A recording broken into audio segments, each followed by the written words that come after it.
My channel ஏகேஸ் bright. நான் உங்கள் ஏகேஸ். நாம் இந்த வீடியோவில் எஸ்பியூவில் கடந்த வீக்கில் வந்திருக்க இம்பார்ட்டன்ட் அப்டேஷன்ஸஸ் பார்க்கும். ஸோ அதில் நல்லா கிளியராக வேணும்னா நீங்கள் நோட்டீஸ் போட பார்த்து தெரிஞ்சுக்குங்க. நான் இம்பார்ட்டன்ஸ் பாயிண்ட்ஸ் பண்ணிட்டு நான் சொல்கிறேன். இது ஃபஸ்ட் பார்த்தீங்கன்னா நம்ம பைமோட் ஆப்பை வந்து லிங்க் மூலமாக இன்ஸ்டால் பண்ணியிருப்போம். ஸோ அந்த ஒர்க்கெல்லாம் அந்த டாஸ்க்லாம் கம்ப்ளீட் பண்ணியிருப்போம். ஸோ அதுக்கப்புறம் நம்ம அந்த பைமோட ஆப்பில் பிஎம் நம்பர்னு ஒன்று இருக்கும். அந்த அக்கௌண்ட்டை கிளிக் பண்ணிங்கன்னா பிஎம் நம்பர்ஸ்னு வரும். அந்த நம்பரை காப்பி பண்ணிவிட்டு உங்கள் டேஷ்போர்டில் ப்ரொஃபைல் அப்டேட்டில் பிஎம் நம்பர் அப்டேஷனுக்கான ஒரு காலம் இருக்கும். ஸோ அதில் நீங்கள் அந்த காப்பி பண்ணதை வந்து பேஸ்ட் பண்ணிவிட்டு சேவ் பண்ணிடுங்க. ஓகேங்களா? ஸோ உங்களோட ப்ரொஃபைல் வந்து அப்டேட் ஆகிடும். அது எப்போ வேணாலும் அவங்க செக் பண்ணிப்பாங்க. நெக்ஸ்ட்டு நீங்கள் குரூப் க்ரியேட் பண்ணியிருப்பீங்க. எஸ்பிஓவில் குரூப் இது டெலகிராமில் குரூப் க்ரியேட் பண்ணிவிட்டு உங்கள் டவுன்லைன்லாம் அப்டேட் பண்ணி வச்சுக்க சொன்னாங்க.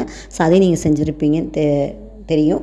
நெக்ஸ்ட் பார்த்தீங்கன்னா இப்போ கூப்பன் கோடு பைமோடில் கூப்பன் கோடு பர்ச்சேஸ் பண்ணவங்களுக்குலாம் இத்தனை நாள் பைமோடு கொடுத்துட்டு இருந்துச்சு. இப்போ சம் ப்ராப்ளம்ன்றதுனால ஸ்டாப் பண்ணியிருக்காங்க. இப்போ டேரெக்டாகவே நம்ம எஸ்பிஓவே அந்த அமௌண்ட்டை கொடுக்கதா சொல்லியிருக்கிறாங்க. இந்த வீக்லேருந்து அந்த கூப்பன் கோட் சேல் பர்ச்சேஸ் வந்து ஸ்டார்ட் ஆக போகுது.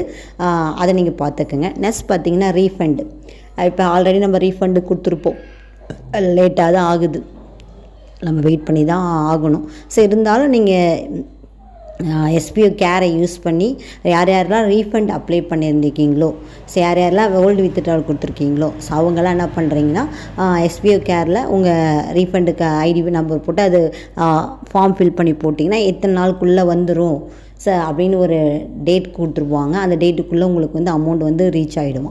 ஸோ அதனால் உங்கள் டவுன்லைனருக்கு யார் ரீஃபண்ட் கொடுத்துருக்காங்களோ அவங்கெல்லாம் வந்து இதை ட்ரை பண்ணி பாருங்கள். வித்ட்ரால் கொடுத்தவங்களும் ட்ரை பண்ணி பாருங்கள். இப்போதைக்கு நியூ வித்ட்ரால் தான் ஸ்டார்ட் ஆக போகுது. நியூ மெம்பர்ஸ்க்கு மட்டும்தான் வித்ட்ரால் கொடுக்க போகிறாங்க. ஓல்டு மெம்பர்ஸ் வந்து நம்ம வெயிட் பண்ணி தான் ஆகணும். ஸோ அதுக்கான அப்டேஷன் அவர் எப்போ சொல்கிறாரோ அப்போ தான் பண்ண முடியும். ஓகேங்களா?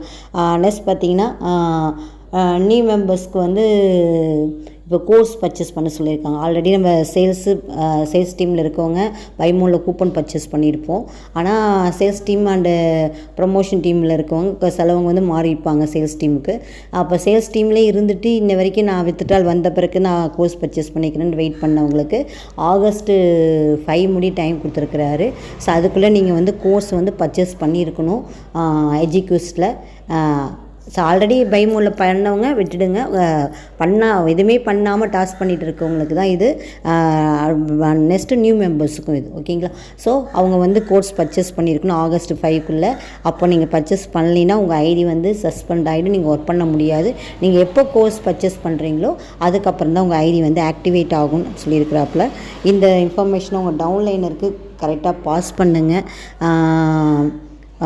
பாஸ் பண்ணி கோர்ஸை பர்ச்சேஸ் பண்ண சொல்லுங்கள். இன்ஃபர்மேஷனை கரெக்டாக ஷேர் பண்ணுங்கள். ஸோ அப்படி இன்னும் டீட்டெயில்ஸாக வேணும்னா நோட்டீஸ் போட பார்த்து நல்லா தெரிஞ்சுக்குங்க.